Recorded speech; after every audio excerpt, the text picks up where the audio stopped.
Hey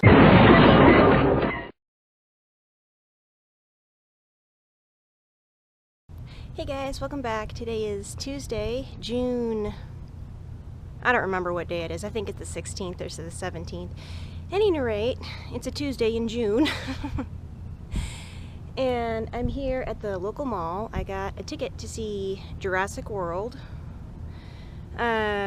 Not setting my expectations terribly high. I enjoy all three Jurassic Park films. Love the first one. The trailer has me a little bit skeptical. I loved seeing the trailer, but certain things like training dinosaurs, that's not gonna fly with me.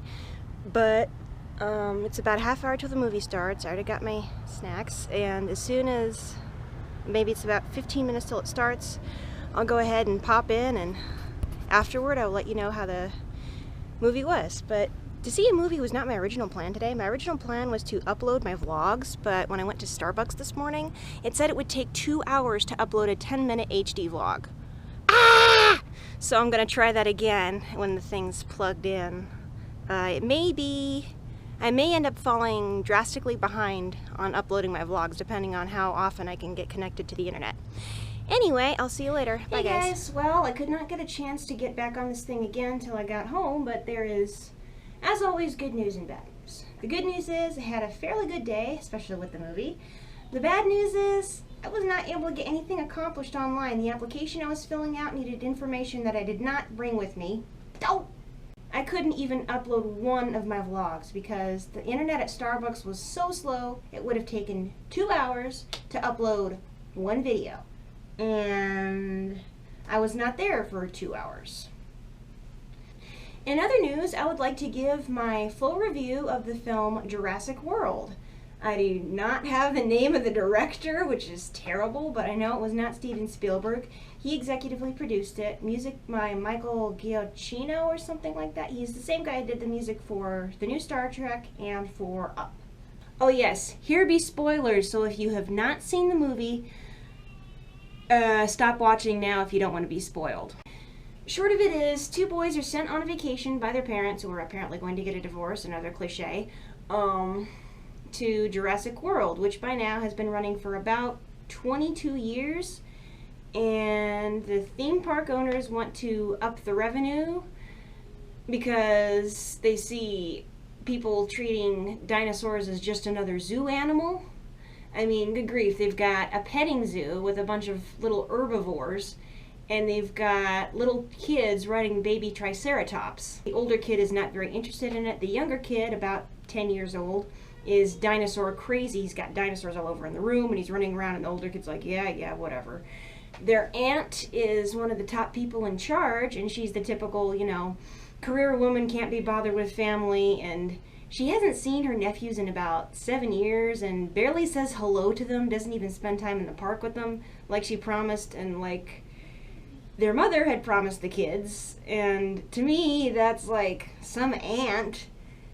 I mean, they get on my nerves, but my niece and nephew, if I had the opportunity to spend time with them in any amusement park, I would take it and run with it. Especially if I had the opportunity to get them VIP passes. I mean, good grief, lady. There's also this animal trainer played by Chris Pratt, remember the name, who is apparently training raptors. There is some suspension of disbelief in there, especially when he trains them with a clicker, like dogs. And he throws them, you know, rats as treats, kind of like in SeaWorld they throw a fish to Shamu and he jumps through hoops.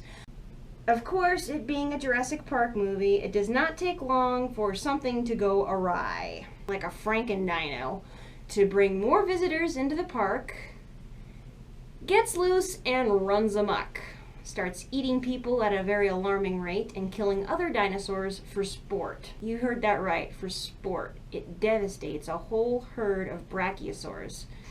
The Brachiosaurus was the very first dinosaur we were introduced to in the original Jurassic Park, and to see a whole herd of them just slaughtered for no reason at all. Ouch! That made me cry. Of course, with that thing running amok, now the aunt's priority is to get to her nephews, who she's been neglecting up until this point. Of course, you never appreciate somebody until they're in mortal danger. But anyway, their guardian, they've slipped their cable of her, and Now they're going around, and even after they say return to the park, when they're in this like hamster ball with the gyroscopic mechanism, they don't listen, of course, and they see this gate that's clearly been pushed open by something. They're like, what happened here? And they go through the gate. Grow a brain, guys. Of course, it's a teenage boy and a 10-year-old boy, so what do I expect? There were a lot of nods to the original movie throughout the whole thing, including a rear view mirror gag. I didn't see whether it was objects in mirror closer they appear because I watched the darn movie without my glasses. They're still broken. And kids getting attacked by a giant meat-eating thing and being shielded, at least for a little while, by a glass bubble. And they find the old visitor center and the banner that came down when the T-Rex roared at the end of the original film. Overall, the movie acting was about average. There wasn't anything terrible in there. I think they were fairly good actors, but the dialogue was kind of... There were a lot of cliches in there. Of course, Chris Pratt could deliver his, nobody ever listens to me very well. He played a pretty good action guy. I would have liked his character a little bit more if he showed a little bit more feeling and compassion, I guess. He was sort of scowling or glaring through the whole thing. I didn't see him smile once. I think his character would have been more likable if he'd smiled. The kids I found fine. The little guy did scream. Of course, if I was in a situation like that, I would probably scream louder than he did, so I can't fault him for that. He's a 10-year-old kid, for crying out loud. There were a lot of actions made by the characters that were stupid. Like going into the Godzillasaurus's pen without making sure it was outside, just relying on sensors, and apparently it can dodge sensors, it's invisible or whatever. Music was excellent. Michael Giacchino, again, did the music. He did a wonderful imitation of John Williams' style. I'd say the direction style was very close to Steven Spielberg's style.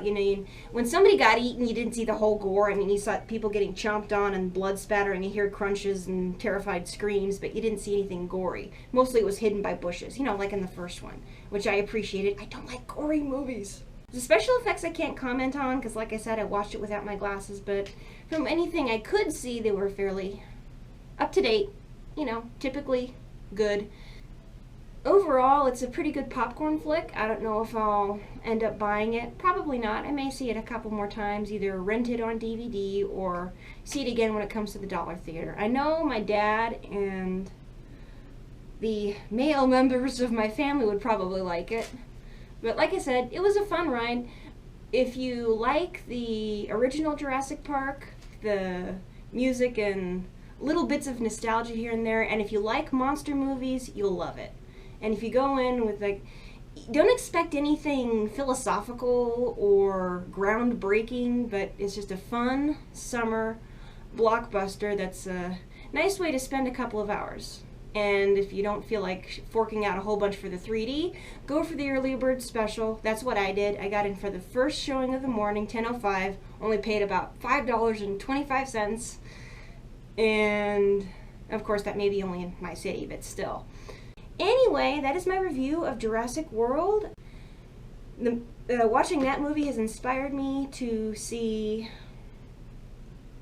the original Jurassic Park because it reminded me of everything I loved from that one. But until next time, this is the Clumsy Jedi signing off. Bye, guys.